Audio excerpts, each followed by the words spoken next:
Elkarte bezala Deparkel 2005an sortu zen, otsailean konkretuki, orduan ja urte batzuk dira hori gertatu zanetik, baina zehozera aurretsuo Donostira junzian, ze Donostin Aspargi zegoen Asociación Parkinson Gipuzkoa.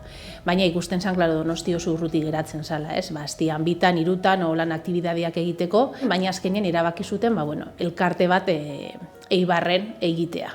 Eta asmoa zan ez bakarrik Eibarren, baizik eta Debabarren amaian, norbait hurbiltzea nahi baldin basuan, noskiatiak zabalik daude, ez? Eta gehien bat esaten dugu Debabarrena, gaixotasuna daukaten pertsonek batzutan medikamentu hartu eta nahiko aktibo egon aldira, baina gero igual denbora pasatzen da eta ez daude halako ondo. Eta hola da, gehien bat Eibarko jendia etortzen da, baina etorri izan da Debako jendia, Ondarruko jendia etorri da, Oñatiko jendia, baina gehienak bai Debabarren amaian eta Eibar Ermoa Elgoibar.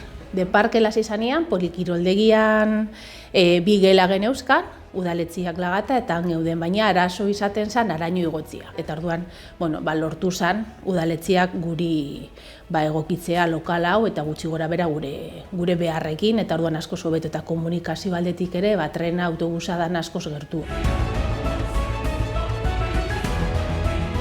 Elkartearen helburu bakarra eta hortikan beste guztia bilatzen da gaixotasuna daukaten pertsonei beraien bizikalitatea hobetzea edo behintzat saiatzea. Eta Parkinson gaixotasuna pairatzen duten pertsona bakarrik ez, baizik eta senideak eta zaintzaileak saiatzen gera bizikalitate hori ahalik eta hobetzea. Nola? Aktibidade desberdinak egiten dira. Astean 3 etortzen dira elkartera atzaldetan eta beti egoten dira fisio batekin eta gero psikologoarekin, memoria, rehabilitazion kognitiba ere egiten da eta ikusi da, ona etortzia ere zaintzen edo etxekuei pixkat aizia ematen diela, ez? Hemen gero beraiek oso gustora sentitzen dira, ze azken finean ez dira bakarrak. Orduan, benetan girua oso ona da, oso gustora etortzen dira, oso gustora eta etxekuek ere hola esaten digut. Eta naiz da jakin Parkinson gaixotasuna daukatenentzako tratamentua farmakologikoki hartzen duten tratamentua oso garrantzitsua dela, baina hemen egiten den beste guztia ere oso komplementu ona dela. Orduan, klaro, gure helburua da erreferente bat izatea eta mantentzea, ez hemen egiten dana eta aukera hori beraiek beti eukitzia.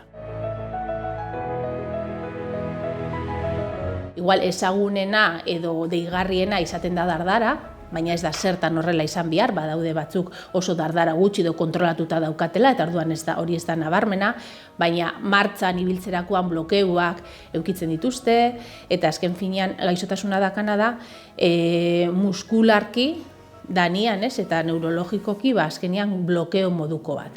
Eta horrek sintoma oso desberdinak euki alditu.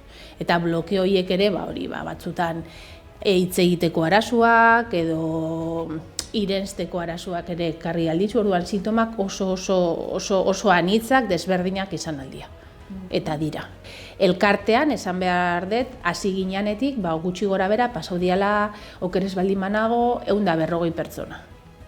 Baina gutxi gora bera hori. Eta gaur egun elkartean daude 16-17 pertsona etortzen diana modu regular baten, egunero. Ermoa, Eibar, Elgoibar, Elgeta, Maiabia, Debako bat etortzekotan dau, Soraluze, eta gero Zornotzatik ere etortzen da emakume bat, bai, eta nik uste hori.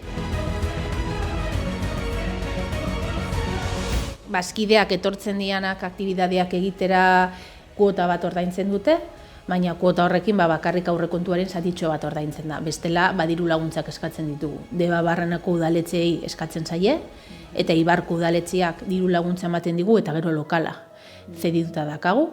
Eta Diputazioan Foru Aldundian diru laguntzak eskatzen dira, Eusko Jaurlaritzan, eta hasieran eskualdeko enpresa edo lantegi askok dirua ematen zuten, kolaboratzaile bezala. Eta gero badaude kolaboratzaileako lan kaleko jendia edo ezaguna dana, esaten du, kendu idazue urtero kuota bat, ez? Eta hor diru kopuru desberdina daude, badaude 20 euro ematen dutenak eta badaude 200 euro ematen dutenak, ez? Eta orduan, egia da, Zaitasun asko eukita ere, aurrera jarraitzen dugula, ez? Eta urte batzutan balantzia positibo izaten da, eta beste batzutan, claro, ez da heltzen presupuestorako, eta hori da gure kezka nagusia, ez? Azkenean, etorkizun hori, zenbateraino dakagu. Eta diru sarrerak, fijuak ez dira, bakarrik beraien bazkideen kuotak, baina gastuak ia fijua dira, azken finean soldatak eta lokalaren gastuak, ez dauzkagu askoz gastu gehixo, baina claro, hori aurrera atera bia da.